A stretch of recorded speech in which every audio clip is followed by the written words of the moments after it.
La sous-région CEDEAO, Communauté économique des États de l'Afrique de l'Ouest, est confrontée à des défis socio-économiques et la présence des groupes armés qui menacent la paix et la cohésion sociale des communautés. Pour faire face à ces difficultés socio-économiques et sécuritaires, la commission de la CEDEAO a créé avec l'appui du ministère fédéral allemand un fonds dénommé Fonds régional de stabilisation et de développement FRSD en 2018. C'est dans le cadre de l'opérationnalisation du fonds que Vétérinaires sans frontières Belgique a obtenu un financement pour la mise en œuvre de son projet dénommé Stabilisation économique et de cohésion sociale PSEC à l'AFIA. En procédant à l'ouverture de la séance, le maire Koto Urumare se réjouit du choix porté sur la commune de Peonko tout en rassurant la réussite de la mise en œuvre du projet. Je voudrais d'abord me réjouir du choix porté sur la commune de Peonko pour l'intervention de ce projet. Je voudrais vraiment vous exprimer au nom du conseil communal, au nom des populations de Peonko, notre gratitude pour la prise en compte de la commune de Peonko. Il n'est pas rare d'entendre beaucoup de projets intervenir dans d'autres localités sans que la nôtre ne soit prise en compte. Donc nous devons vraiment nous réjouir de ce projet-là. Un projet d'une grande envergure, un projet qui prend en compte les réalités de notre commune.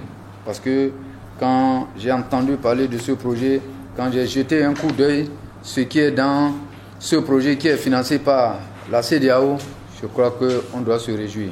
On doit se réjouir et dire aux porteurs du projet que la commune de Peonko est prête pour accueillir le projet. Nous mettrons tout en œuvre pour vraiment la réussite de ce projet dans la commune de Peonko. Les bénéficiaires de ce projet seront nos enfants, nos mamans, nos frères, nos sœurs. En tout cas, c'est la commune de Peonko qui en bénéficie.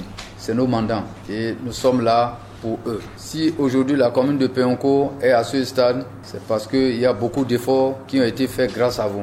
Aujourd'hui, la commune de Peonko, en matière de maraîchage, la production de pommes de terre s'est distinguée à travers l'association des maraîchers. Je crois que le président est là, les membres du bureau sont là. Je crois qu'ils font la fierté de la commune de Peonko. Quand vous allez à Cotonou, il fut un moment, partout c'est la pomme de terre de Peonko. On en avait trouvé partout et c'était bien. Et nous souhaitons que ça soit de même pour les autres. Nous avons une association des agriculteurs avec lesquels la mairie lui a signé un accord tripartite pour pouvoir les accompagner. Et c'est le moment de demander à tout un chacun de vous qui veulent se lancer dans ce domaine, puisque nous avons pris l'initiative d'accompagner cette coopérative en signant un accord entre la mairie, cette coopérative et la FESECAM, juste pour leur permettre d'avoir des crédits. Si chaque structure pouvait s'organiser comme ça, vraiment, ça nous faciliterait la tâche, ça nous permettait vraiment de vous aider. Avec l'appui de ces projets, ensemble, nous allons voir comment faire pour que nous puissions vous aider. Ce qui réjouit, c'est la couche qui est prise en compte. Les jeunes de 18 à 35 ans, c'est vraiment les bras valides. Je voudrais vraiment exhorter tous les jeunes de la commune de Peonko à vraiment, surtout vous qui êtes présents ici, il faut prêter une oreille attentive aux différentes communications, aux différentes informations qui seront données. Parce que c'est ça qui vous permettra de savoir vraiment ce qu'il faut faire, comment se prendre. Et c'est par là que commence la réussite du projet. Ismaël Asma Touré est le représentant de l'unité de gestion du projet PSEC à l'AFIA. PSEC a à entendre le projet de stabilisation économique et de cohésion sociale. C'est un projet financé par la commission de la CEDEAO dans le cadre de sa politique de stabilisation économique et de développement et aussi sa politique sécuritaire, puisque nous sommes dans un contexte de tension autour et dans certains pays de la sous-région ouest-africaine. Le projet en réalité est piloté par une organisation internationale dénommée Vétérinaires sans frontières qui a gagné le financement. Le projet va intervenir dans 4 domaines, notamment l'agriculture, l'élevage, la sylviculture et les énergies renouvelables. Le projet a une zone d'intervention qui est composée de 3 départements, le département de la Takora, de la Donga et des collines. Ces départements comptent 19 communes, mais c'est 15 communes qui bénéficient du projet.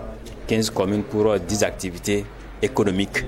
Les activités économiques ont été retenues après une étude diagnostique dans les 19 communes des 3 départements. C'est à l'issue de cette étude diagnostique que 10 activités économiques porteuses ont été retenues. Donc vous allez voir que parmi les 10, les 15 communes, chacune d'elles a quand même une activité phare parmi les 10. Donc c'est pour permettre à chacune des communes de pouvoir quand même concentrer son quota sur un certain nombre d'activités économiques à financer.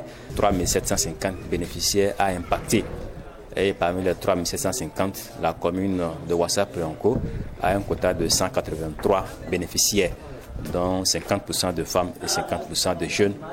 Il faut noter que le projet intervient dans 4 domaines, à savoir l'agriculture, l'élevage, la sylviculture et les énergies renouvelables, dans 3 départements, à savoir la Takora, Donga et les collines, et prend en compte 15 communes bénéficiaires avec 10 activités économiques. Le projet, qui est à sa phase pilote, a une durée de 18 mois et impactera 3750 personnes, dont 183 pour la commune de Péonco, avec 50% de jeunes femmes, 50% de jeunes hommes.